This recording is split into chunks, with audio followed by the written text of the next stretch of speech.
Hallelujah, hallelujah. आप सभी अपने अपने स्थान पर बैठ जाइए।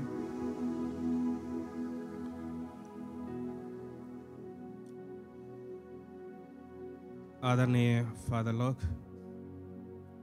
आदरणीय सिस्टर्स, यहाँ मौजूद आप सभी भाई और बहनों, बच्चों, जैसे कि विदित है, हम सभी उपवास काल के विशेष प्रार्थनाओं से गुजर रहे हैं और इन दिनों में जितने भी हमारी प्रार्थनाएं और हमारे जो भी क्रियाकलाप हैं वह प्रभु ईश्वर के साथ प्रभु ईसा मसीह के दुख भोग, मृत्यु एवं पुनरुत्थान में सहभागी होने का एक महत्वपूर्ण भूमिका निभाने के लिए हम सभी को निमंत्रण दे रहे हैं। उपवास काल में विशेष रूप से प्रभु ईसा मसीह या मां कलीसिया हमसे आग्रह करते हैं कि हम पवित्र बने, ईश्वर के सुयोग्य बलि चढ़ाने के लिए स्वयं अपने आप को तैयार करें। लेवी के ग्रंथ अध्याय 19 पद संख्या 2 हम ऐसे पढ़ते हैं, पवित्र बनो क्योंकि मैं प्रभु तुम्हारा ईश्वर पवित्र हूं। पवित्र बनने के लिए धर्म ग्रंथ में कई बार लोगों से आग्रह करते हैं, दोनों में, नए विधान और पुराने विधान में। और यहाँ पर पवित्र बनने के लिए हम सभी लोग इस मंदिर के अंदर आज एकत्रित हैं।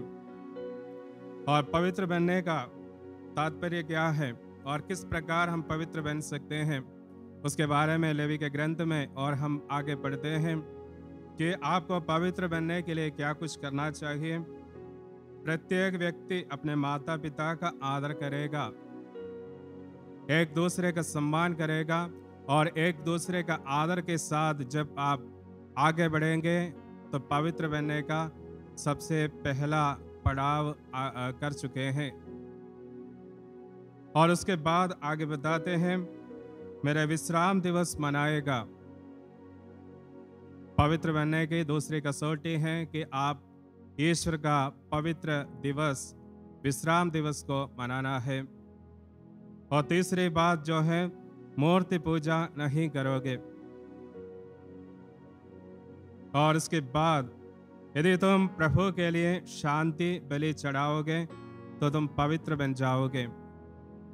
इस प्रकार पवित्र बनने की कई सारी कसौटियां हमारे सामने प्रभु ईश्वर स्वयं लेवी के ग्रंथ में हमारे सामने पेश करते हैं। और उसमें से किस प्रकार हमें पवित्र बनना है, सबसे पहले एक दूसरे का सम्मान करना, आदर करना, एक दूसरे को जो मोल हमें देना है, अपने माता पिताओं को, अपने भाई बहनों को, पति पत्नियों का आपस का जो रिश्ता है उसमें सम्मान के साथ अगर हम आगे बढ़ेंगे तो जरूर हम पवित्र बन जाएंगे। और पवित्र बनने के लिए आगे प्रभु कहते हैं कि हमें प्रभु ईश्वर का दिन को पवित्र मनाना है। अक्सर हम भूल जाते हैं इस बात को, क्योंकि ईश्वर का दिन में भी हमें अपने जो भी शेड्यूल बनाया हुआ है, बहुत सारे ऐसी बातें, बहुत उलझनों से हम गुजरते हैं, बहुत सारे ऐसी व्यस्ततम जीवनचर्या से गुजरते हैं, हमें समय नहीं मिलता ईश्वर का दिन को मनाने के लिए। और वही तीसरी ओर प्रभु कहते हैं, मूर्ति पूजा से हमेशा अलविदा कहना है। मूर्ति पूजा का तात्पर्य यही नहीं कि आप किसी मूर्ति के सामने दंडवत करें या ना करें, बल्कि उससे ज़्यादा है कि अपने अपने अंदर बहुत सारी ऐसी मूर्तियों का हमने सजा के रखा है जिसकी आज हम कल्पना भी नहीं कर सकते हैं। कुछ ऐसे व्यक्तियां जिसे हम अपनी पूजा का साधन बनाया हुआ है, कुछ ऐसी वस्तुएं, विशेष रूप से पैसा हो सकते हैं, धन दौलत हो सकते हैं, और कुछ ऐसी वस्तु जो कि हमें अपने शरीर से, हमारे जीवन से कभी अलग नहीं कर सकता। हो सकता है हमारा मोबाइल फ़ोन हो या हमारा सोशल मीडिया हो या जो कुछ भी है, इन सभी को हमने अपना ईश्वर मानते हुए, अपने भगवान मानते हुए, हर सवाल का, हर प्रकार के मुसीबतों का हल ढूंढ लेते हैं उसमें। लेकिन प्रभु कहते हैं उससे भी आप पवित्र नहीं हो सकते हैं। आप पवित्र बनने के लिए इन सभी चीजों का पीछे अगर पड़ते हैं तो भी आप पवित्र नहीं बन सकते हैं। हो सकता है इंसान ईश्वर की दुनिया के नजरों में पवित्र हो सकते हैं। आज पवित्र बनने की जब बात आती है तो दो बातें हमें याद करना पड़ते हैं। एक हमारे आंतरिक शुद्धिकरण और दूसरी जो है शारीरिक शुद्धिकरण। शरीर का शुद्धिकरण और शरीर की पवित्रता हर कोई हमेशा करते हैं। दिन में 2 बार नहाते हैं और हर प्रकार के सैनिटाइज, आजकल विशेष रूप से इस कोरोना के समय में हम बार बार सैनिटाइज करते रहते हैं। अपने हाथ, अपने पैर, अपने हर प्रकार की चीज़ों का हम सैनिटाइज करते ही रहते हैं। शरीर के सैनिटाइजेशन, शरीर का शुद्धिकरण बराबर हम करते हैं।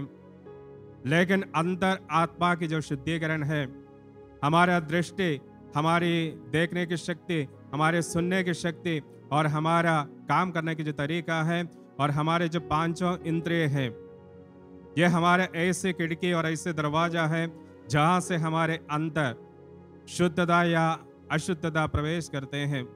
इसका निर्णय करने वाला या उसमें पहरे देने वाला और कोई नहीं, सिर्फ आप है और आप ही हैं।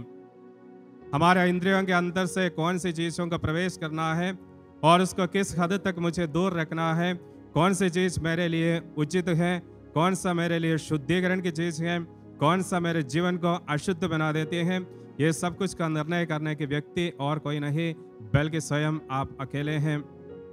और उस व्यक्ति का हमें पवित्र करने का, स्वयं अपने जीवन को पवित्रीकृत करने की शक्ति मुझ में है। लेकिन उसको किस हद तक हम सीरियसली लेते हैं, कहाँ तक हम उसको अपने जीवन में अपनाने की कोशिश करते हैं, हमें सोचने का समय है।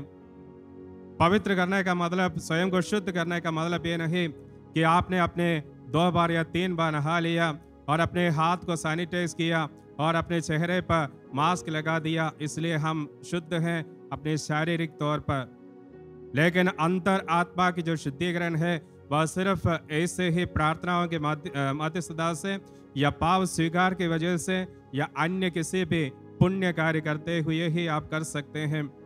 जैसे कि मैंने बताया, हमारे जितने भी इंद्रिय हैं वह हमारे मन में, हमारे शरीर में, हमारे अंतर आत्मा में जो कुछ भी पहुंचाते हैं उसमें कोई व्यक्ति शुद्ध या अशुद्ध बन जाते हैं। हमारे अंतर्दम में, हमारे दिमाग में, हमारे दिल में जो कुछ भी प्रवेश करते हैं उसको पर्याप्त मात्रा में उसका चेकिंग करना या उसको अंदर प्रवेश करने से पहले एक बार जांच करते हुए उनको रोकने का है तो रोकना, अगर उनको आगे बढ़ाने का है तो उसको आगे बढ़ाना। ये मेरा व्यक्तिगत स्वतंत्रता के ऊपर निर्भर है। विशेष रूप से आज इस उपवास काल में जिस प्रार्थना के लिए आप लोग एकत्रित हैं, तो हमें देखना है कि मेरे अंतरतम के शुद्धिकरण के लिए कौन सा भला कार्य और कहां तक मैं आगे बढ़ चुका हूं। अक्सर हम बताते हैं कि मुझ में कोई गलत बात नहीं है, मैं दारू नहीं पीता, मैं बीड़ी नहीं पीता, मैं किसी के साथ अन्याय नहीं करता, मुझ में किसी बात की कोई गलती नहीं है। ये सबसे बड़ी धोखा है, क्योंकि हम अपने आप को धोखा देते हैं। हम सोचते हैं कि इस दुनिया में सिर्फ दारू पीने वाला या बीड़ी पीने वाला ही पापी है। हो सकता है वे ज़्यादा पाप करते होंगे, मुझे पता नहीं। किसी का पुण्य या पाप का लेखा रखने वाला हम कोई भी नहीं है। लेकिन स्वयं मुझे सबसे पहले देखना है कि मेरे अंतर्दम में शुद्धिकरण की विधियाँ किस हद तक करना है, कहाँ तक करना है और कहाँ तक किया है। कई बार और साल में एक बार जरूर हम इस प्रकार की प्रार्थना समारोह में भाग लेते हैं, विशेष रूप से उपवास काल में। और ऐसे प्रार्थनाओं से जब हम गुजरते हैं तो बहुत सारे निर्णय लेते हैं। जैसे कि आज भी आप लोग यहाँ पर बैठे हुए निर्णय लेते हैं कि आज के बाद मैं किसी प्रकार का ना तो ईश्वर के सामने या इंसान के नज़रों में गुनाह करूँगा। बहुत अच्छे अच्छे निर्णय तो लेते रहते हैं, लेकिन कुछ दिनों बाद जब हमारे जीवनचर्या आगे बढ़ती है, एक आदत बन जाती है, पुरानी आदतों को निकालना और नई आदतों को अपने जीवन में उतारने के लिए हम कोशिश तो जरूर करते हैं, लेकिन उसमें अक्सर कामयाब नहीं हो पाते हैं। कारण यही है कि मुझ में जो निर्णय लेने की शक्ति है जरूर है, लेकिन उस निर्णय के अनुसार अपने जीवन को जारी रखने की कृपा और उसके लिए ईश्वर की जो आस्था मुझ में होना चाहिए था वह नहीं है। आज इस प्रार्थना समारोह में विशेष रूप से जैसे कि मैंने बताया कि स्वयं को हमें पवित्र रखना है, शुद्ध करना है। उसके लिए नए विधान में संत मत्ती के सुसमाचार अध्याय 5 पद संख्या 48 में बताते हैं, पूर्ण बनो जैसे तुम्हारा स्वर्गीय पिता पूर्ण है। पूर्ण बनने का तात्पर्य यही है कि ईश्वर जैसे बन जाना, और ईश्वर हम जानते हैं पूर्ण रूप से पवित्र है। हमारे मिस्सा बलिदान के जो हे पिता हमारी प्रार्थना हुआ करते हैं, उसकी शुरुआत में हमें पता है कि 2 बार 3 बार करके हम प्रभु ईसा मसीह को पवित्र बताते हैं, पवित्र घोषणा करते हैं।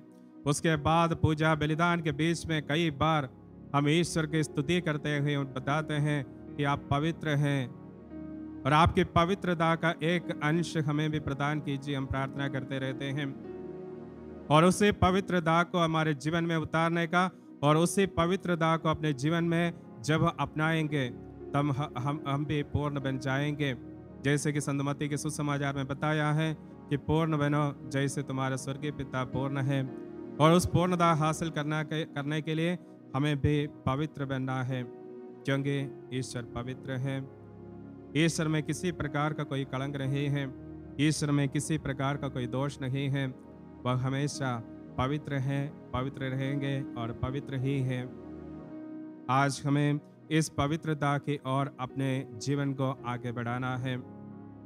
हम इस दुनिया में जीवन बिताते हैं, कई सारे ऐसी विसंगतियां हमारे जीवन में आ जाती हैं जिसकी वजह से हम अपने पवित्र जीवन में ठेस पहुंचाते हैं। अक्सर हम सोचते हैं, जैसे कि मैंने बताया, कि मेरा जीवन पवित्र है, मेरा शरीर पवित्र है, मेरे अंदर आत्मा पवित्र है, स्वयं को हम पवित्र मानते हैं। लेकिन प्रभु यीशु मसीह के सामने अपने जीवन रखते हुए हमें देखना पड़ेगा कि किस प्रकार हम पवित्र हैं। पवित्र बनने का मतलब यही है कि हम अपनी स्वार्थता को दूर करना है, मेरे अपने अहम को कुछ पल के लिए दूर करना है। बहुत सारी योजनाएं हम बनाते हैं, बहुत सारी ऐसी कल्पनाएं करते हैं जिसका हम अंदाजा भी नहीं लगा सकते हैं। बहुत सारी ऐसी बातें हम प्लानिंग करते हैं जो ईश्वर के अनुरूप और ईश्वर की योजना के अनुरूप नहीं हो सकते हैं। हमारा बहुत सारे ऐसे कल्पनाएं हैं जो ईश्वर और ईश्वर के हित के खिलाफ हो सकते हैं। बहुत सारी ऐसी बातें, जैसे परिवार में रहते हुए हमें पता है कि हम अपनी योजनाएं बनाते रहते हैं। जैसे पति पत्नी के बीच का जो संबंध है, उसमें हो सकता है पति जो अपने मर्जी को चलाने के लिए या अपने इच्छा को जारी रखने के लिए हर पल वह अपने ऊपर जो कुछ भी जिम्मेदारी सौंपी है वह अपने आप में करते रहते हैं, किसी से सलाह नहीं लेते हैं, यहाँ तक कि अपनी पत्नी से भी नहीं पूछते हैं। और विशेष रूप से मैंने देखा है कि कई सारे ऐसे परिवार हैं जहाँ पर पति जो कि दारू के वश में हैं, दारू पीते रहते हैं और बराबर हर बार वह उनकी मिसेस के या उनकी पत्नी के कहने पर भी छोड़ने के लिए तैयार नहीं रहते हैं और आगे बढ़ते हैं। जब कभी भी पत्नी उसके बारे में बताते हैं कि आपके इस आदत की वजह से हमारे घर में परेशानी है, हमारा धन दौलत खत्म होते जा रहा है, हमारे बच्चों को सही मार्ग पर ले चलने के लिए कोई भी नहीं है, और इस प्रकार एक के बाद एक पत्नी इस प्रकार की शिकायतें करती रहती हैं, तो पति उसे शत्रु समझते हैं, दुश्मन समझने लगते हैं, सोचते हैं मेरी स्वार्थता के, मेरे अपने कमाई से मैं जो कुछ भी करता हूँ उसके लिए ये कौन है बोलने वाली। और इस प्रकार अपनी स्वार्थता की पूर्ति के लिए उसके खिलाफ बोलने वाला जो भी व्यक्ति है उसे हम दुश्मन मानते हैं। हमारे अपनी स्वार्थता की पूर्ति के लिए जो रास्ता हमने तय किया है उसमें से अगर हम आगे बढ़ने के लिए कोशिश करते हैं तो हो सकता है हमारे उस रास्ते में हमें सुधार करने के लिए, उस रास्ते से हमें सही पटरी पर लाने के लिए कोशिश करने वाले कई सारे लोग आएंगे। हो सकता है यहाँ का फादर जी होंगे और यहाँ का सिस्टर्स या अपने अपने घर के या परिवार के सदस्य, अपने समाज के कोई लोग। लेकिन उन सभी लोगों को हम इसलिए दुश्मन मानते हैं क्योंकि वे मुझे अपनी स्वार्थता की पूर्ति की अनुमति नहीं देते हैं। और वैसे ही बहुत सारे घरों में ऐसी स्त्रियां भी रहती हैं जो अपने आभूषणों के लिए या अपने कपड़ा या जो कुछ भी आजकल मार्केट में प्रचलित हैं, उन सभी को खरीदने के लिए अपने पति को बात करते रहते हैं। वे लोग अपनी स्वार्थता के लिए हमेशा पति के ऊपर अभियोग लगाते रहते हैं, बोलते हैं इनसे कुछ भी नहीं हो सकता। पड़ोस के घर में देखो, वहाँ के लेडीज़ के लिए, वहाँ के उस स्त्री के लिए क्या कुछ भी खरीद के देते हैं उनके पति, या उनके पति सब कुछ खरीद के देते हैं। लेकिन यहाँ का इस जो आदमी है कुछ भी नहीं कर सकते हैं। इस प्रकार मेरी स्वार्थता को आगे बढ़ाने के लिए मैं अपने पति के ऊपर भी अभियोग लगाता हूँ, उनके ऊपर दोष लगा सकता हूँ। उसी प्रकार बच्चे भी कभी कभी अपने माता पिताओं के ऊपर उंगलियां उठाते हैं। कभी पूछते हैं कि देखो उस परिवार के बच्चा, मेरे साथ में पढ़ने वाले मेरे दोस्त और मेरी सहेली क्या कुछ नए नए चीज़ लेकर आते हैं, कितने अच्छे अच्छे पेन और कापी लेकर आते हैं, और उनके पास मोबाइल है, उनके पास बाइक है, उनके पास साइकिल है, सब कुछ है। और हाँ, मेरे माता पिता ऐसा कुछ भी नहीं दे सकते हैं। इस प्रकार सोचते रहते हैं, इस प्रकार जब विचार करते रहते हैं तो उनके जीवन में इस प्रकार एक दूसरे के ऊपर अभियोग लगाने का या एक दूसरे के ऊपर दोष लगाने के जो कार्य हैं वो चलते रहते हैं। आज हमें देखना है कि मेरा जो स्वार्थता है, मेरी जो स्वार्थता की पूर्ति के लिए जो कुछ भी मैं करता हूँ या करती हूँ, वह क्या ईश्वर के खिलाफ तो नहीं है, या मुझे पवित्र बनने के लिए या मुझे आगे के जीवन जो शुद्ध करना है, मेरे जीवन के शुद्धिकरण के लिए कुछ काम आते हैं या नहीं।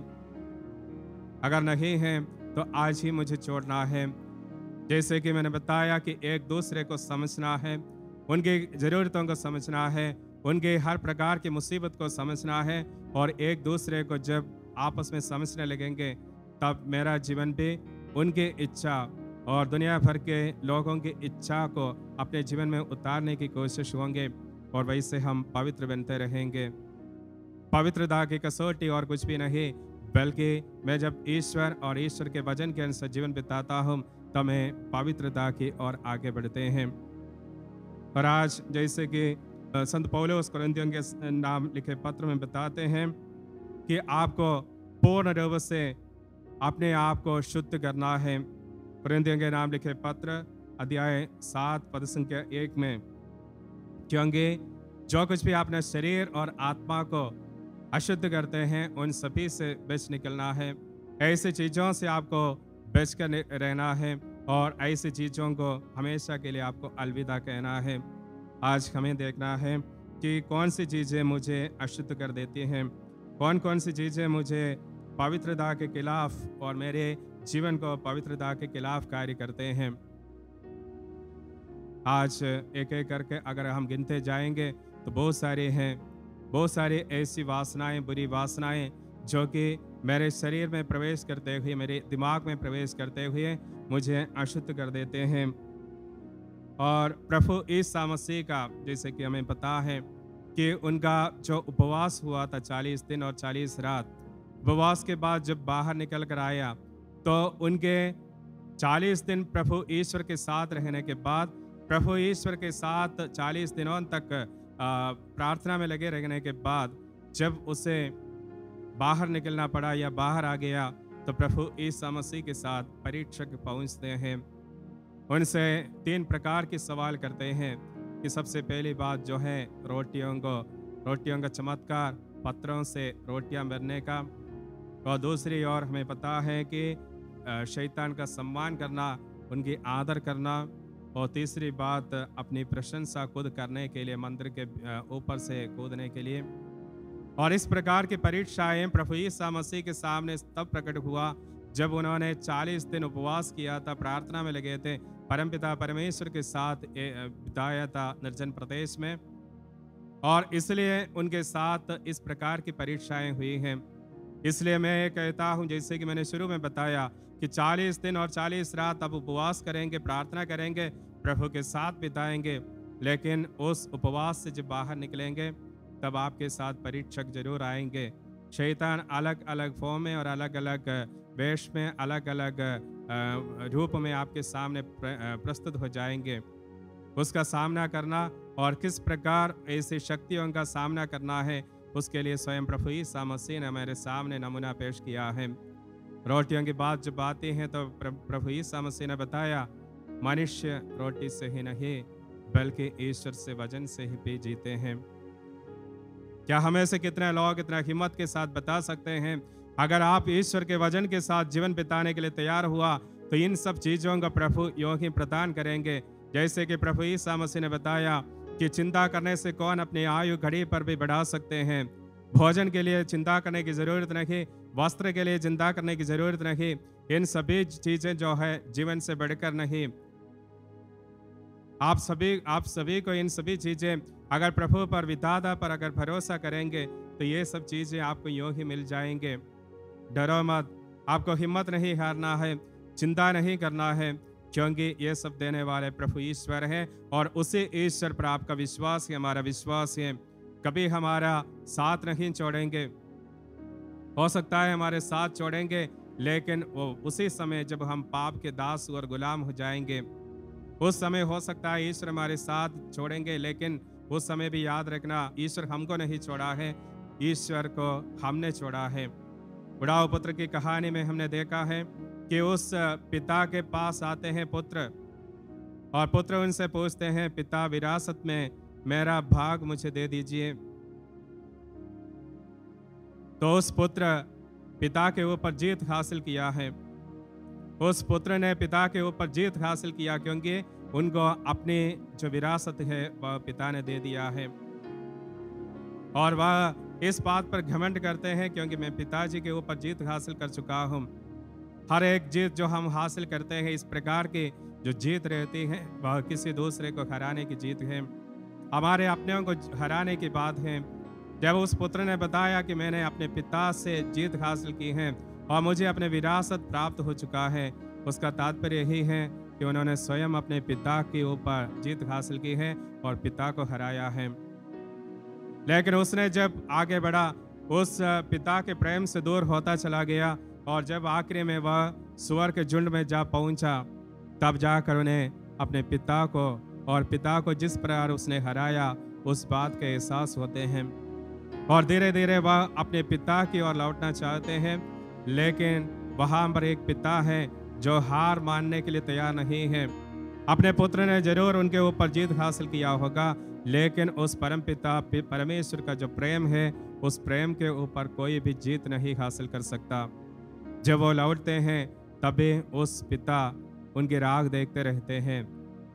उस पिता उस प्रेम को हमेशा उनके साथ रख देते हैं। अपने पुत्र को कभी भी उनका प्रेम का झलक नहीं दिया, लेकिन उस प्रेम को महसूस करने का जरूर अवसर प्रदान किया।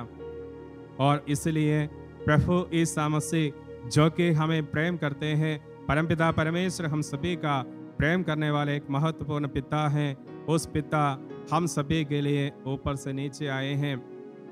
हमने प्रभु ईश्वर के पास नहीं पहुंचा, लेकिन ईश्वर हमारे पास आ गया है अपने प्रेम लेकर, ताकि हम उस ईश्वर के वचन से, ईश्वर के उस प्रेम से अपने जीवन को आगे बढ़ाएं। हमारे पास बहुत सारे रोटियां हैं, रोटी की कोई कमी नहीं। आज नहीं तो कल कहीं ना कहीं हमें रोटियों की व्यवस्था तो जरूर दुनिया की ओर से या ईश्वर की ओर से हमें मिलती रहती हैं, लेकिन ईश्वर का वचन का कितने आपको ज़रूरत है, हमें ज़रूरत है, उसका क्या कभी हमने सोचा है? ईश्वर का वचन कितना हम लोगों को चाहिए, और उस वचन के अनुसार जब जारी अपने जीवन को जारी रखेंगे, तब जाकर हमारा जीवन पूर्ण हो जाते हैं और हमारे जीवन पवित्र बन जाते हैं।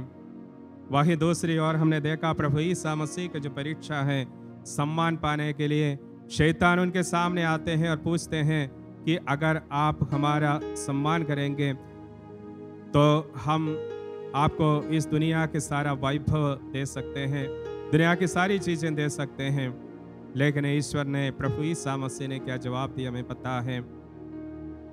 ईश्वर के अलावा किसी और की आराधना नहीं करना है। प्रभु ईश्वर के अलावा इस दुनिया में किसी भी चीज की जो आराधना करेंगे वह इस धरती तक सीमित रहेंगे। इस धरती के आगे वह अपने साथ कुछ भी नहीं ले सकते हैं। अपने अंतर्दम में अगर प्रभु ईश्वर हैं और ईसा मसीह हैं और उनकी ही पूजा करते रहते हैं तो हम पवित्र रहेंगे और उस पवित्रता को कोई छीन नहीं सकता। और उस पवित्रता के आगे हमारा कुछ भी इस दुनिया के किसी भी चीज उसकी तुलना नहीं कर सकता है। हमारे जो अनमोल खजाना है वह हमारे जीवन की पवित्रता है और उस पवित्रता को कोई भी हमसे छीन नहीं ले सकता। और वही तीसरी ओर प्रभु यीशु मसीह के पास एक और परीक्षा जो लेकर आते हैं वही है प्रशंसा, सम्मान के साथ साथ जाते हैं वह भी कि अगर आप इस मंदिर के गर्भ में से शिखर पे से अगर कूद जाएंगे, मंदिर के शिखर पर खड़े होकर शैतान उनको ललकारते हैं और बोलते हैं अगर उसमें से कूद जाएंगे तो स्वर्गदूत आपकी सेवा शुश्रूषा करते रहेंगे, आपकी परिचर्या करते रहेंगे। ईश्वर की परीक्षा करना या ईश्वर की शक्ति को परीक्षा करते हुए उनके ऊपर जीत हासिल करने की इंसान की जो कोशिश है उसी का एक झलक वहां पर पेश किया गया है। क्योंकि ईश्वर ने बताया है कि स्वर्गदूत आपको संभालेंगे, स्वर्गदूत आपके मार्ग पर आपको सुरक्षा प्रदान करेंगे, हर प्रकार की विपत्ति से आपको बचाएंगे। इसका तात्पर्य कतई ये नहीं कि आप ईश्वर की परीक्षा करते रहना है और ईश्वर की परीक्षा लेते हुए अपनी जिंदगी को ईश्वर के सामने एक चुनौती के रूप में कभी पेश नहीं करना है। और इस प्रकार जब कभी भी हम ईश्वर के पास पहुंचेंगे तो पवित्र बनने का ये सबसे अहम और महत्वपूर्ण भूमिका हमें निभाना है और उस भूमिका निभाने के लिए हमें प्रभु के करीब जाना है। ईश्वर के करीब जो जाते हैं वह कभी भी ईश्वर से वंचित रहे और ईश्वर के जो प्रेम है और ईश्वर की जो पवित्रता है उनसे हम करीब पहुंचते रहते हैं। इस उपवास काल, जैसे कि उस शब्द का अर्थ भी यही है उपवास, जिसका तात्पर्य है ईश्वर के साथ रहना, ईश्वर में रहना और ईश्वर का एक अंश बनकर जीवन बिताना। और उसी उपवास आज हम सभी के लिए इसलिए सार्थक और इसलिए महत्वपूर्ण है क्योंकि अपना जो भी जीवन है वह ईश्वर के करीब रखते हुए और ईश्वर के पास रहते हुए हमें पवित्र बनाने की कोशिश करना है। मेरी जो प्राथमिकताएं हैं बहुत सारी रहती हैं। इस दुनिया में जीवन बिताते हुए बहुत सारी ऐसी बातें हैं जो हमारी प्राथमिकता है, लेकिन उन सभी को दूर करते हुए हमें सबसे पहले ईश्वर का राज्य और उनका जो नीति है उसको तलाशना पड़ेगा। ईश्वर का राज्य और ईश्वर की नीति को जब हम तलाशेंगे तब जाकर हमारे जीवन ईश्वर के करीब और ईश्वर से जुड़े हुए रहेंगे। आदि माता पिताओं ने, जैसे कि हमें पता है कि बहुत दिनों तक ईश्वर के साथ रहा, ईश्वर में रहा और ईश्वर के साथ जीवन पर वे चलता रहा। लेकिन एक दिन जब उनके जीवन में ईश्वर अलग हुआ या उनके जीवन से ईश्वर अलग हो गया या वे लोग ईश्वर से अलग हो गए, तब जाकर उनके जीवन में शैतान एक नई चालाकी लेकर पहुंच गया। और उनके जीवन में इसलिए पहुंच गया क्योंकि वहां पर ईश्वर नहीं थे। जब आज हमारे सामने परीक्षक पहुंचते हैं तो अगर ईश्वर मेरे साथ नहीं है तो जरूर परीक्षा करने वाले, परीक्षा देने वाले शक्तियां आपके और हमारे जीवन में पहुंच सकते हैं। वहां पर तीसरी शक्ति के रूप में एक सांप पहुंचते हैं और उनको अपने जाल में फंसा देते हैं। वहां पर उनके जो परिवार हैं उस परिवार में दरारें पैदा कर देते हैं। सांप सबसे पहले उस स्त्री के पास आकर बोलते हैं कि आप ईश्वर जैसे बन सकते हैं बशर्ते आप इस फल खाएंगे। और वहीं दूसरी ओर धीरे धीरे ये जो पाप हैं वह एक जैसे आजकल दुनिया में कोरोना फैलते हैं वैसे फैलते जाते हैं। पति के पास पहुंच के और बताते हैं अगर आप इस फल का कुछ खाएंगे, फल में से कुछ खाएंगे तो आप भी ईश्वर जैसे बन जाएंगे। और धीरे धीरे दोनों पाप के गुलाम बन गया। वहाँ पर ईश्वर का अभाव है और ईश्वर के गैर मौजूदगी में वे लोग पाप में गिरते हैं। आज अगर हमारे जीवन में इस प्रकार परीक्षक पहुंचते हैं अगर सांप के रूप में, तीसरी शक्ति के रूप में हमारे परिवार के अंदर, हमारे भाई बहनों के रिश्ते के अंदर, हमारी इस पारिश के अंदर अगर भिन्नताएं होती हैं, तो उसका कारण यही है कि हमारे जीवन के अंदर एक तीसरी शक्ति पहुंच चुकी है, जिसका हम कोई भी नहीं चाहते हैं। हमारे संबंध में दरार पैदा करने के लिए एक ऐसी शक्ति उत्पन्न हो चुकी है जो ईश्वर की शक्ति नहीं, एक अंधकार की शक्ति है। और उस शक्ति को पहचानना और उनसे हमेशा अलविदा करते रहना और ऐसी शक्तियों का हमेशा ईश्वर की शक्ति से जीत हासिल करना, ये हमारी जिम्मेदारी है। अक्सर हम सोचते हैं कि हम ईश्वर के खिलाफ कोई कार्य तो नहीं करते हैं, लेकिन मैं प्रार्थना में दिलचस्पी नहीं रखता हूँ, मुझे कोई किसी इंटरेस्ट नहीं है रोज़री माला करने में, मुझे प्रार्थना में, धर्म ग्रंथ पढ़ने में समय नहीं मिलता, मुझे किसी प्रकार का ईश्वर का कार्य को सोचने के लिए समय नहीं, क्योंकि मैं सुबह शाम अपनी ड्यूटी में व्यस्त हूँ। मुझे उसके बाद अपने आगे के कार्य हैं, कल के कार्य के लिए मुझे तैयारी करना है। इस प्रकार हम अपनी व्यस्ततम जीवनचर्या को आगे बढ़ाते रहते हैं और धीरे धीरे जाने अनजाने में अपने जीवन में शैतान प्रवेश कर देते हैं। हम नहीं सोचते हैं, जब हमें पता नहीं कि कौन से समय पर हमारे जीवन में पहुंचते हैं, लेकिन जरूर जो ईश्वर के साथ नहीं है, जिसके अंदर ईश्वर नहीं है, उनके अंदर खोखला है, उस व्यक्ति के अंदर काली है। और जैसे कि बताए जाते हैं कि इंग्लिश में an empty brain is devils workshop, एक खोखला शरीर और खोखला दिमाग शैतान का कारखाना है। जिसमें ईश्वर नहीं है वह खोखला है, जिसमें ईश्वर निवास नहीं करता वह किसी काम का नहीं, वह खोखला होने के बावजूद उसमें शैतान जल्दी से जल्दी अंदर प्रवेश कर सकते हैं और हमारे दिमाग को खा सकते हैं, हमारे दिल को खा सकते हैं और पूर्ण रूप से हमारे शरीर को, हमारी काया को, हमारी आत्मा को, हमारे दिमाग को उनके अधीन कर सकते हैं। इसलिए हमें हमेशा ईश्वर के वचन और ईश्वर की शक्ति से अपने जीवन को जारी रखना है। हो सकता है बहुत सारे ऐसे समय आए, जैसे कि मैंने बताया कि हमारा जीवनचर्या इतनी व्यस्ततम है कि हमें समय नहीं है धर्म ग्रंथ पढ़ने के लिए, ईश्वर के साथ जीवन बिताने के लिए, शाम को जो प्रार्थनाएं होती हैं परिवार के अंदर, उसको करने के लिए हमारे पास समय नहीं है। और ऐसी स्थिति में आप समझ लेना कि हमारे जीवन की दुर्गति शुरू हो चुकी है। मेरे जीवन में शैतान काम करना शुरू करती है। हमारे जीवन में जब आलस्य का भावना उभर कर आते हैं, तब समझ लेना कि शैतान कहीं ना कहीं आपके घर के अंदर, अपने दिमाग के अंदर प्रवेश कर चुके हैं। जाने अनजाने में धीरे धीरे वो अंदर करते हैं, तो ये आपके संपूर्ण शरीर को, अपने संपूर्ण दिमाग को, हमारे संपूर्ण आत्मा को उनके अधीन कर सकते हैं। उस शक्ति से अगर छुटकारा पाना है, उस शैतान की शक्ति से अगर बच कर निकलना है, तो ईश्वर को सबसे प्राथमिकता, अपने जीवन में सबसे प्रथम स्थान देना है। कितने लोगों ने अपने जीवन में प्रभु यीशु मसीह को प्रथम स्थान दे चुके हैं? कितने लोगों ने अपने जीवन में ईश्वर की उस शक्ति को, प्रभु के वचन को अपने जीवन में प्रथम स्थान दे चुके हैं? सुबह उठते ही एक बार प्रभु यीशु मसीह के उस वचन को पढ़ते हुए, उस वचन के अंदर 5 मिनट या 10 मिनट मनन करने के लिए कितने लोगों के पास समय है? सुबह उठते ही हम अपने मोबाइल फ़ोन को लेते हुए आज का कौन सा विशेष है, कितने लोगों ने मुझे गुड मॉर्निंग भेजा है, कितने लोगों ने मेरे कल के जो स्टेटस दे चुका है, ये सब देखने के लिए अगर समय है, बल्कि प्रभु के वचन सुनने के लिए, उस वचन के अंदर मनन करने के लिए समय नहीं निकाला, तो समझ लेना कि मेरे दिमाग और दिल शैतान का कारखाना बन चुके हैं। उसके अंदर शैतान काम करना प्रारंभ कर चुके हैं।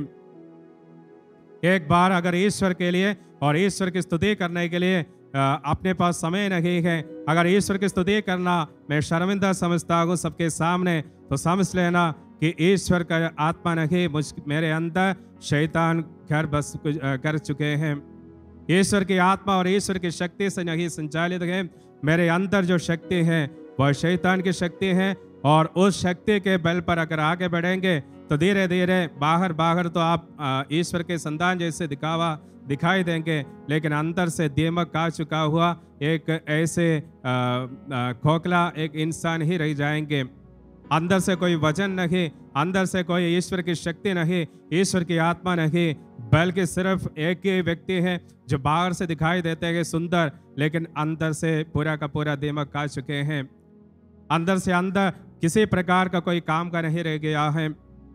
हमारे अंदर दम में अगर ईश्वर निवास करते हैं और ईश्वर बराबर काम करते हैं और ईश्वर के बताए हुए मार्ग पर आगे बढ़ने के मुझ पे शक्ति है, हिम्मत है, तो समझ लेना कि इस दुनिया के किसी प्रकार के तूफान आंधी आपको गिरा नहीं सकता है।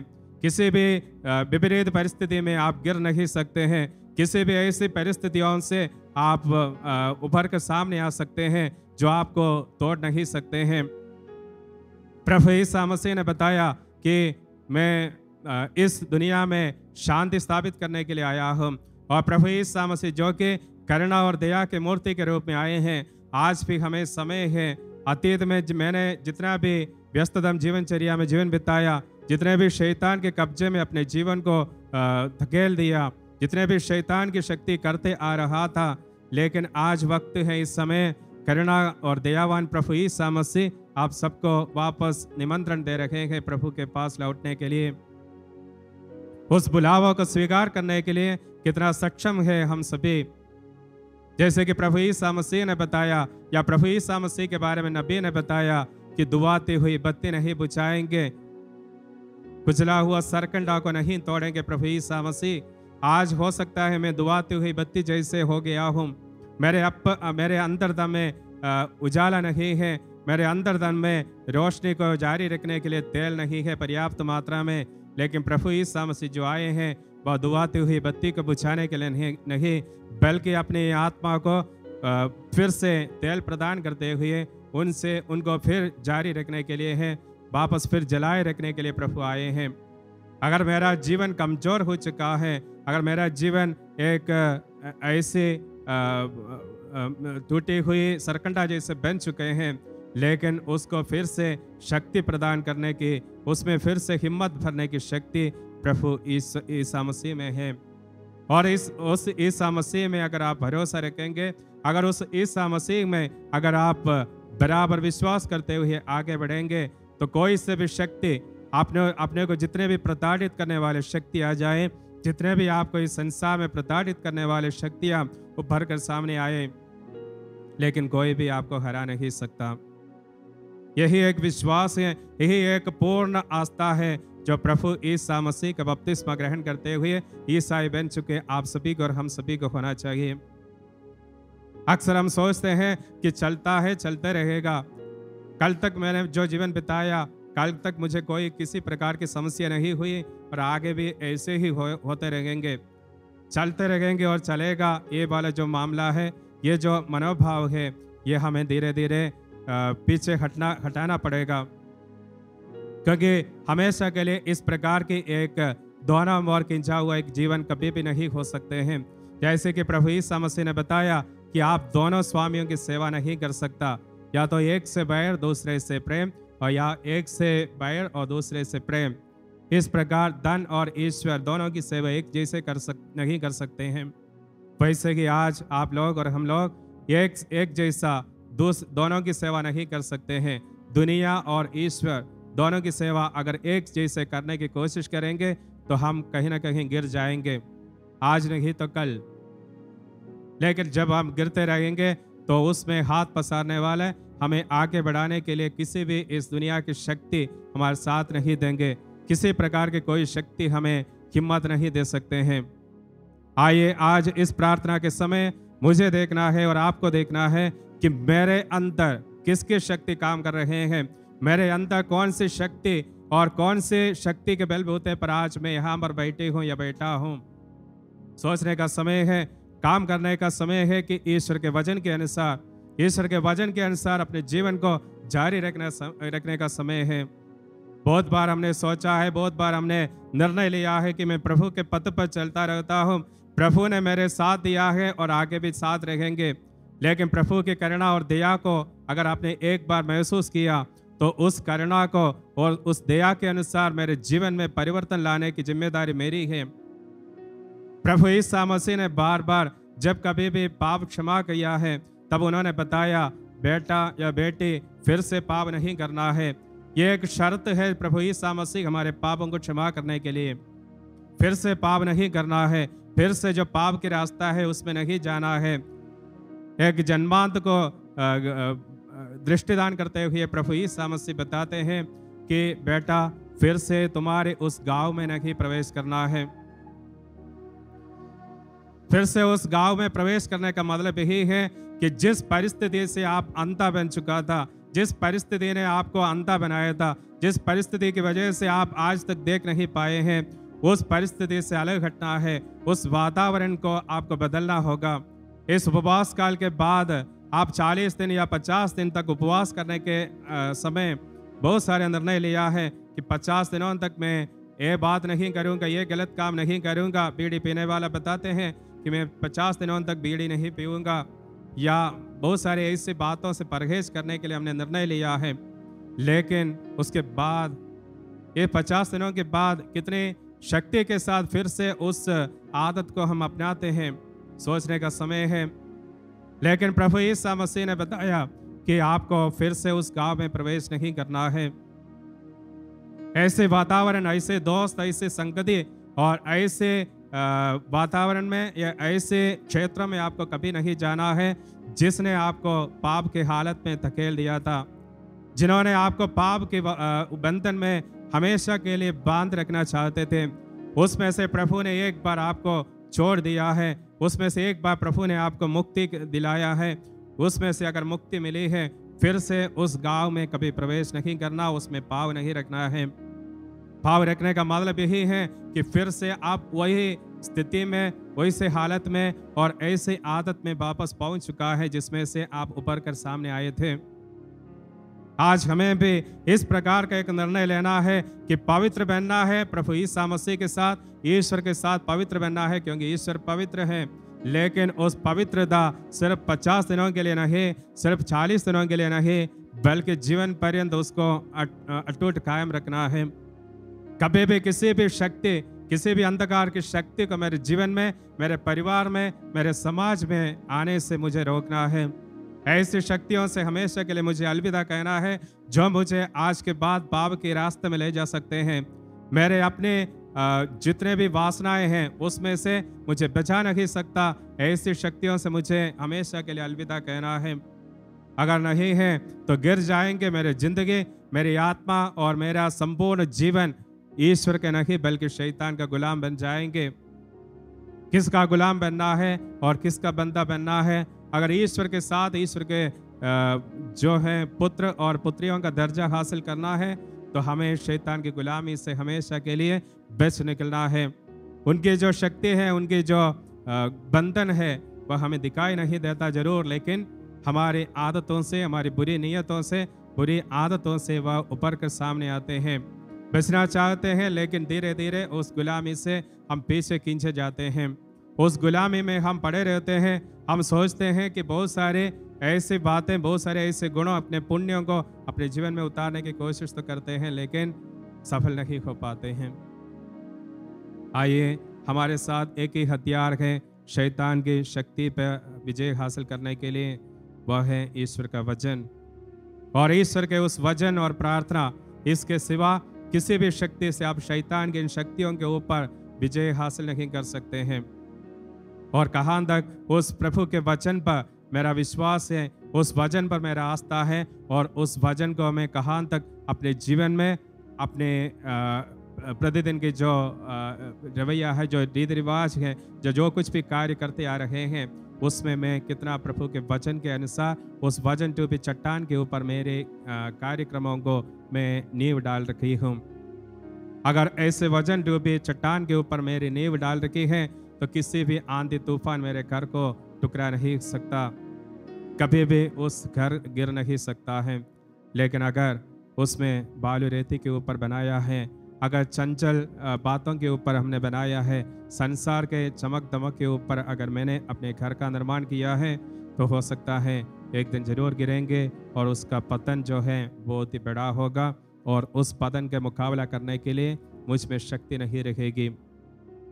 आइए, इस प्रार्थना के समय हम पवित्र बने, प्रभु ईश्वर के वचन से परिपूरित हो जाएं और साथ ही साथ ईश्वर के उस वचन के अनुसार 40 दिनों तक नहीं, 50 दिनों तक नहीं, साल भर के लिए नहीं, बल्कि जब तक हम जिंदा रहेंगे तब तक ईश्वर के वचन से, ईश्वर की बातों से और ईश्वर के साथ रहते हुए हम जीत हासिल कर सकते हैं। शैतान के सारे किलाओं को हम नष्ट कर सकते हैं। शैतान के सब प्रकार के कुतंत्रों को हम हरा सकते हैं।